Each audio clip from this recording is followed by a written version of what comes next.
ऐसी जॉब से अच्छा कोठे पे नाच लो। हेलो, मैं लोन डिपार्टमेंट की तरफ से जय बात कर। मुझे बार बार फोन मत कर, मैं शादीशुदा हूँ। ठीक, अगर कंपनी का लोन वापस नहीं देगा मैं तेरे खिलाफ एक्शन लूंगा।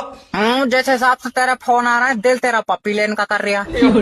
सर, हमारा काम होता है कस्टमर को सेटिस्फाई करना। पागल, फोन पे सेटिस्फाई थोड़ी होऊंगा। तो कमरे पाओ। तेरा दिमाग सही है, मुझे तेरे कमरे पान की जरूरत नहीं है। अच्छा, हाँ, कंपनी से 14,000 रूपए लेता हूँ पूरी रात के? अरे सैलरी 14,000 लेता हूँ, गंदे आदमी। अच्छा, वैसे तू 14,000 में महंगा है। देखो सर, अगर लोन नहीं दोगे ना तो नोटिस भेज दूंगा, तुम्हारे घर पर पुलिस जाएगी। पुलिस को मत भेज। फिर 400-500 ले लिए, तू आ जा। सर, गलत शब्दों का उपयोग मत करो, तुम्हारी कॉल रिकॉर्ड हो रही है। पगले, रिकॉर्डिंग का जमाना नहीं है। तू कमरे पाओ, मैं बनाऊंगा तेरी फेले। कुछ